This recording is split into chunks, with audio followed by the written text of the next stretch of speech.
Now is Georgia Congressman Buddy Carter. Congressman, good to see you.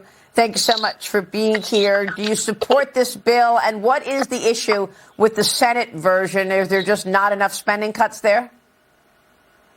There are not enough spending cuts, but let's keep in mind this is the next step. We need to get this passed so that we can move forward. Yes, the Senate bill, we don't agree with it. We think there needs to be more cuts. The product that we produced in the Budget Committee in the House is a good product, and I hope the Senate recognizes that. We need to cut our deficit. We need to cut our spending. There's no question about that. But we need to continue on with the process. The budget resolution that they sent over here from the Senate, we need to pass it. Then we need to get down to the bare essentials and decide where are we going to make these cuts at. The Senate did not send us a bill and say, no, we're not going to make any cuts. They simply sent us a bill that said we're going to continue with the policies that we've had in the past. And that gives us the opportunity now to get together and to compromise and figure out exactly what we're going to cut. Yeah, but isn't it true, though, that the Senate version efforts to make the tax cuts permanent?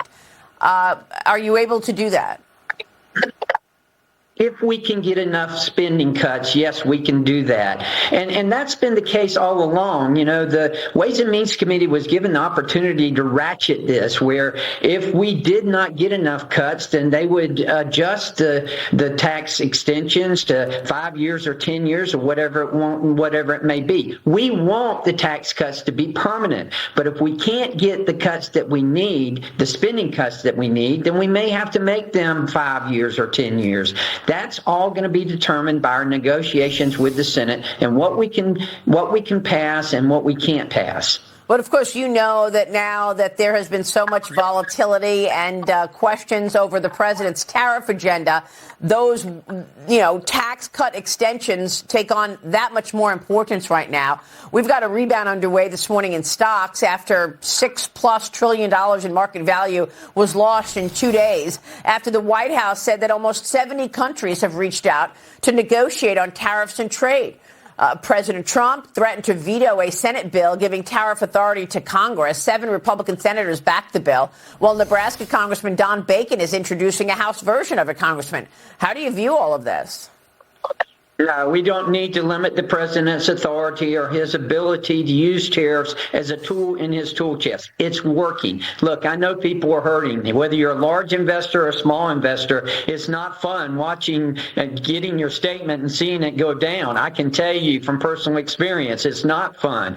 But I will tell you this, it is working. The president is seeing results already. We're seeing results, and it's going to result in more manufacturing jobs here in America, higher wages, less inflation. You know, the Biden administration, they had an economy that was based on dependence from other nations and an increase in government spending. Instead, this president understands that he was given a mandate to decrease inflation, to increase wages, and to secure our border. And we can do that, and we will do that if we'll simply hang in there and just tolerate this temporary pain that we're going through. You know, this has gone on for too long. We need a balanced playing field. And the president knows that. And the longer you let something fester like this, the harder it is to address it. That's why it's been going on so long. It's hard to address it. Well, it seems that the markets are finally understanding something that we knew very early on, and that is that this tariff issue is as much of an economic issue as it is a national security issue.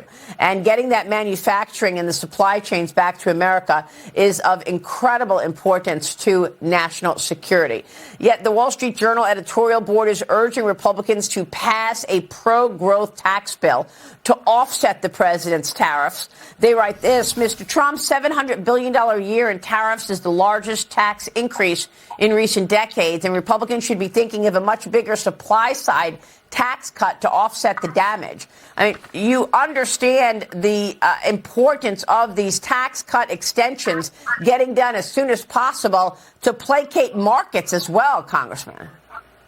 No question about it. If we do not pass this reconciliation bill, if we do not pass this reconciliation budget, we will see the largest tax increase that Americans have ever experienced. It'll impact 81% of all Americans. We can ill afford to let that happen. That's why we've got to make sure that we get this one big, beautiful bill done, and that we compromise with the Senate, and that we get the spending cuts done. Listen, I'm as much a budget hawk as anyone. I get it. I understand that if we don't address our national debt, if we don't address our spending, it gets harder and harder the longer it goes on.